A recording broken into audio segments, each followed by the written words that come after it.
The next type of accounts that I think are really important for you to have is to have the right amount of savings accounts. And so just to be clear, like when we say savings accounts, this doesn't necessarily mean that it has to be like at your bank, just like a standard savings account. It just means like an account where you are saving money in cash, But I think savings accounts really like they're twofold. One is to be protective, right? And then other types of accounts are going to be proactive. So that protective sense is are you saving enough money to cover future emergencies that may come up? And then you're also being proactive to cover any future large expenses that may come up.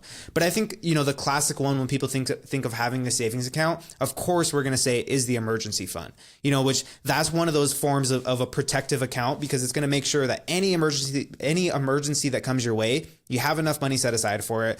The general rule of thumb is to have like 3 to 6 months worth of living expenses inside of here in cash. So if you're if it's $3,000 a month for you to cover all your bills, you're going to have anywhere from $9,000 to $18,000 in there. I will say what I found is for most people, even if like your monthly expenses would put, your 3 months at under 10,000, I've always found having at least $10,000 in there, that's going to make sure that anything that comes your way, like you're covered, and so just kind of beefing it up a little bit so you have at least 10,000 in there. I think that's a huge milestone for people to hit. Oh, for sure. And to just, bring it back to like where to keep, like what this savings account is. So I think a lot of people, whenever they open their first checking account, you obviously get like the savings account usually with it. So that's where you keep your savings. Yeah. In this financial journey and, what you'll hear a lot of people talk about are the high yield savings accounts. So that's actually something separate from your traditional type of checking account.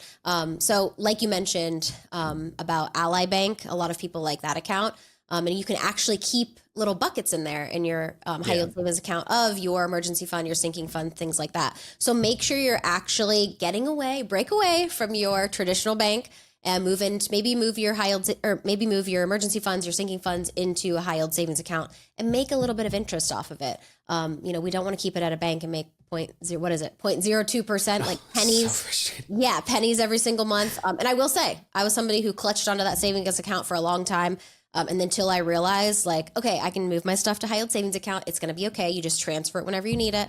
So that's what I did. But it's quite a difference, making a couple $100s a year compared to like 30 cents for the year is a big deal. So make sure you're moving it over there. Just wanted to say that about the savings accounts.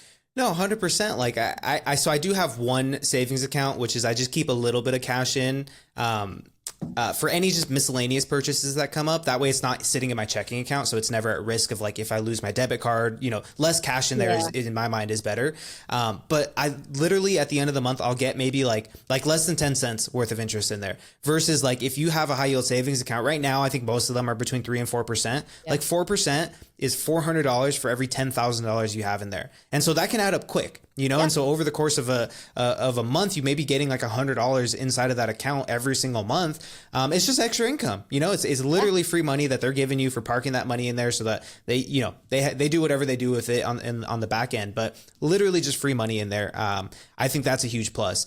Now, I did mention that other type of savings account that I have. In my mind, I just consider a general sinking fund, but I think another form of accounts that people should definitely have open is just sinking funds. And there's multiple kinds of sinking funds. So I always like to have like a general sinking fund where it's like, hey, anything random that may come up, whether it's like I need to get new tires or an oil change or like a yearly subscription that I don't really put into my monthly budget.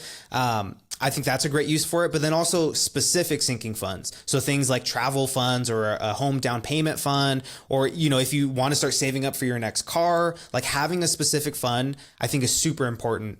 And then, another thing that I think should be mentioned here, especially like, we're talking about the emergency funds, the different types of sinking funds you could have, is making sure that those funds are all separate from each other. At least separate in your mind, so like Lauren, I know you had mentioned this in the past before. You have one big savings account, but you also have a spreadsheet that tells you, hey, when I look at this balance, I know that it's broken up into these, X number of savings goals, which I think is super important. I think a huge mistake people fall into is they just throw a bunch of cash inside of one account. It's all kind of like, well, that's like my emergency fund / travel fund / just random savings. And it's like, you get, something comes up, you're like, oh, I go on a vacation and I actually accidentally spent what should have been my emergency fund. I think having that separation between accounts, super, super important. Yeah, you'll accidentally spend your emergency fund on a trip to Hawaii or something.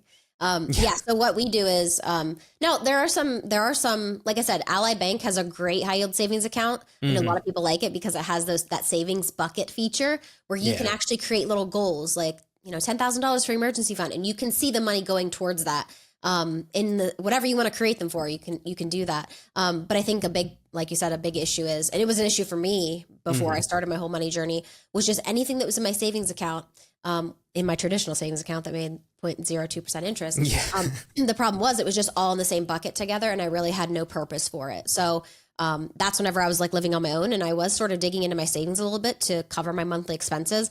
And that's where it was coming from, just whatever was in there. Yeah. So I didn't really have a designation between them. But now we don't have the Ally account. Like I said, I like to use the same kind of company for everything. So we don't have that one, and it's not split up like in the actual account. So we actually have a spreadsheet. Every time we put something in there or take it out, we go to the spreadsheet that I share with my husband, and we put it in the right column that it goes into. So we have our emergency funds, we have our travel fund, we have our house fund because we're getting ready to buy a house early next winter. And then we also have our individual sinking funds. Cause like I told you, Nick, everyone knows we don't share bank accounts. So when we're transferring our money in there, it's coming from separate. So we just sort of throw it into our own pot if we need to mix those, and that's totally fine. It's just kind of like for our purposes of like where it's coming from. But yeah, that's kind of how we keep ours separate and kind of how we do our savings accounts.